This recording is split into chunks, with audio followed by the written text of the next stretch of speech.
don't have the word sin. They call it stomach. As if you're walking and you tilt, that's how they call it. They don't call it sins. You might fall, but you stand up again and carry on with your life. It is understood that they have this pyramid, which is known as the pyramid of consciousness, in which those 7 earthly sins are located on a corresponding horizontal column of body. And that's sloth, lust, greed, wrath, gluttony, envy, and pride. And each one of them has God on the other side, a serpent of light that will help you subdue them, overcome their temptations. In order to overcome sloth, we have to practice art or sport, just like the Orientals do with Qigong, Kung Fu, Judo, Karate, any of those, or the Lama monks practice Kung Fu, same way, to become diligent and not being captured by sloth. Chastity is practice, loss is defeated by the practice of chastity. It's either chastity or learning the sexuality of the God as they practice. And you have greed. Greed is defeated by practicing charity. Then comes wrath. Wrath is defeated by practicing meditation. Then at the third level is gluttony with fast, envy with developing a third eye, and finally by pride, understanding science. It is important to know that the Mayas had a building for each one of these rows to be placed. There were gigantic classrooms, gigantic cities. I always try not to address as Mayan ruins, as they say. I says, they are not ruins. Ruins are somewhere else in Mexico, but not there. Those are fantastic, beautiful universities, places for initiation and passing to higher levels of consciousness.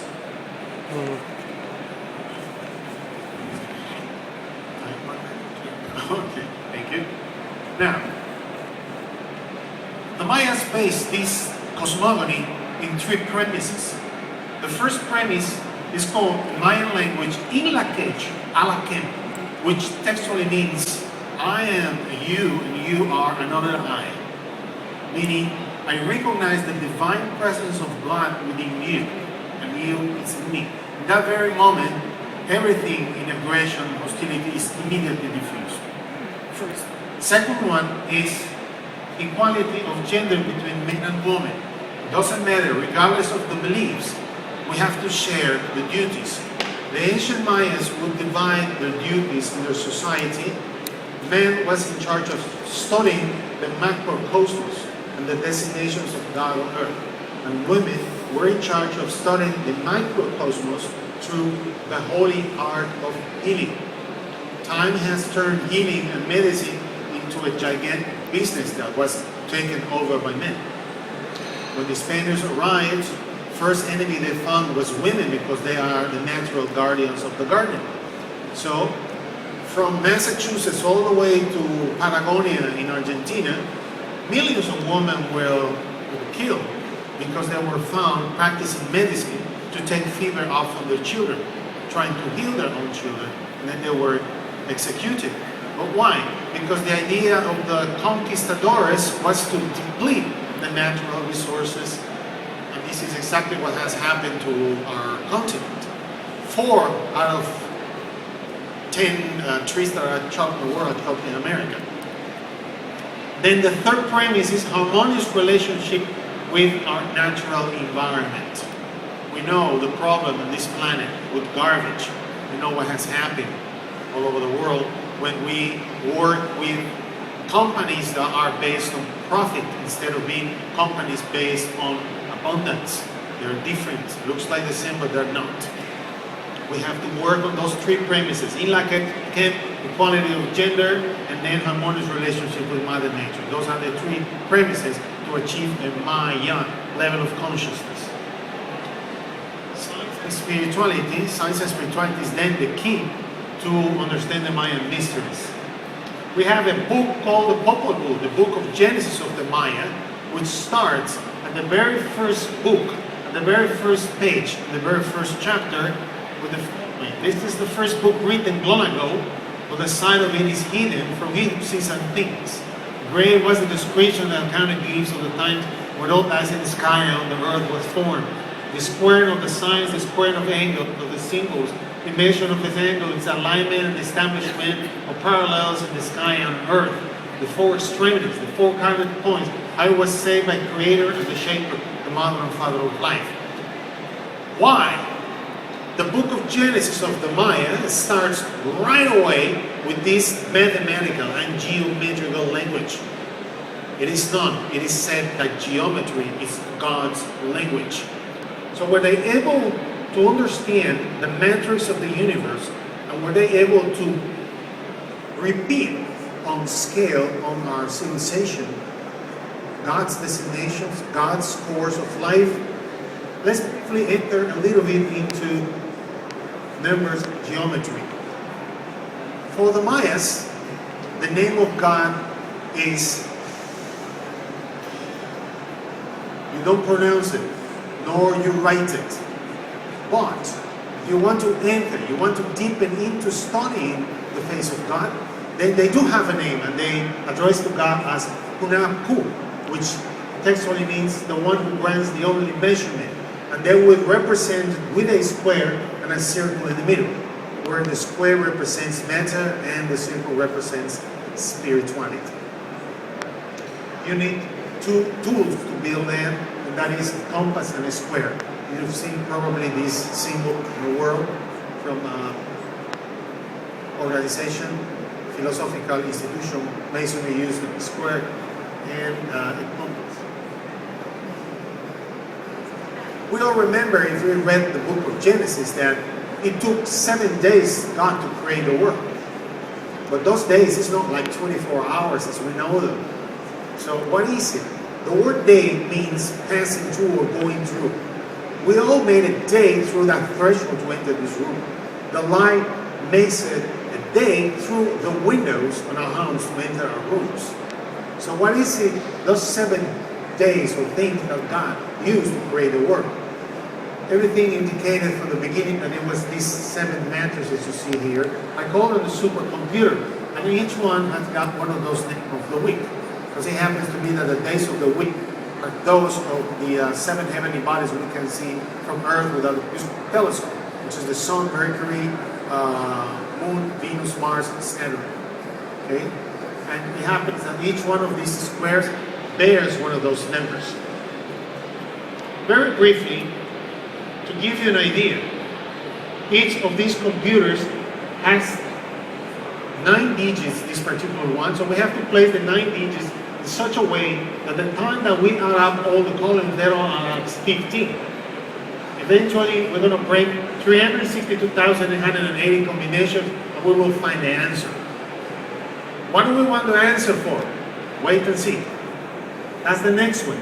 That's the 4x4. By increasing only 1 little square per sign, the factorial 16 would to 20,922 trillion combinations.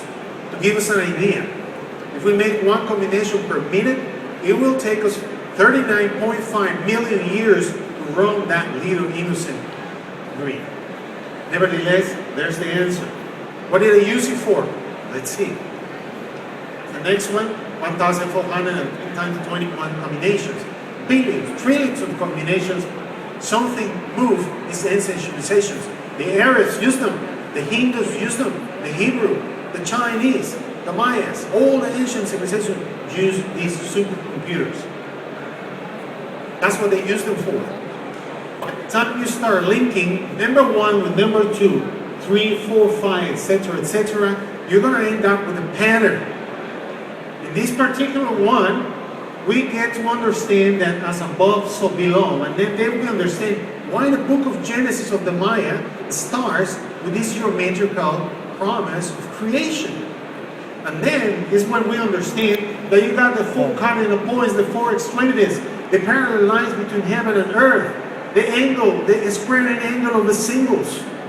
Now, once they understood that, were they able to apply it on daily life? This is more or less what an emerald looked like. Now, how it is applied. This is the first one, the very small one we saw. we apply the Hunahku principle with circles and squares, and then with the Popol Vuh book states the size of the angles, the measure of the angles, and we end up having a building like Tanka would emanate from Saturn, and that would turn that building into a Saturninian building. Then Tikal style pyramid would end up with 70 degrees of slope. Then Oban, 59 degrees. So that turns it into a Martian building. Then Venus building 175, we saw this pyramid priorly. Sivishantum, 40 degrees of slope for the escalators. Eventually, Chichen Itza. Then Venus 175. So what's all this? A priestess lady, a priestess woman would apply an ancient practice which is known as the geomancy.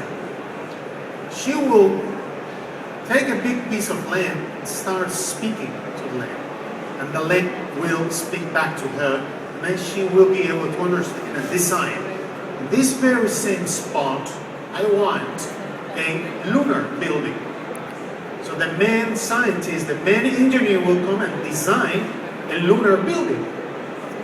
And then, half a mile from here, she would say, I want a solar building right here. Then the scientist will take note and say, the priestess had decided that this is the spot for a lunar building, or solar, or mercurial, or any of those 70 others that we can reproduce on a smaller scale of solar system and the universe.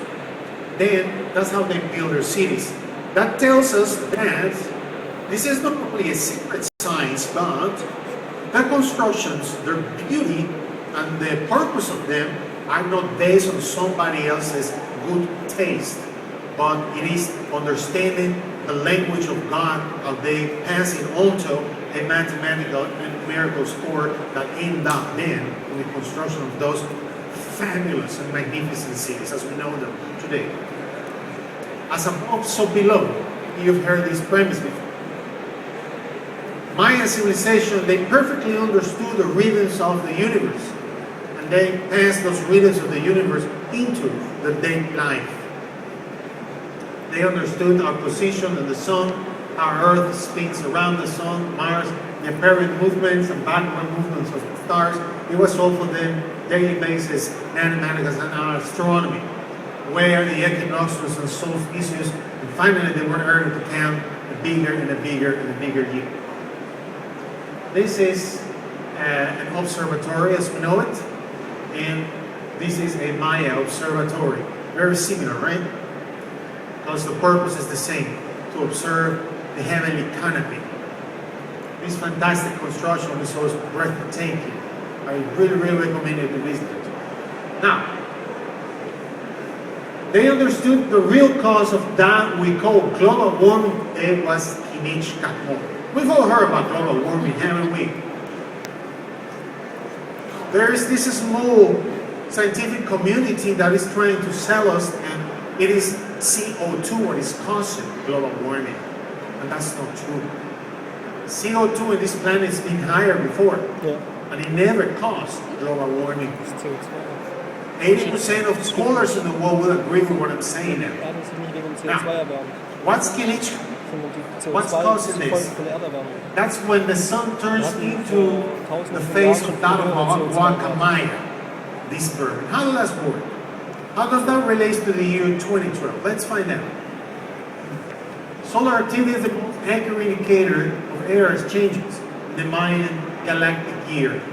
That means the Mayas were able to observe the sun for hundreds and hundreds of years.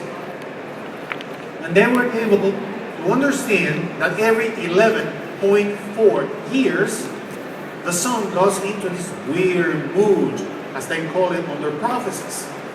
They not only call them moods of the sun, but they painted the sun with different faces in different moods as their calendar moves ahead towards the year 2012. They understood that 11.4 years will also pile up in a bigger group of cycles, and that cycle will end up turning into a bigger cycle.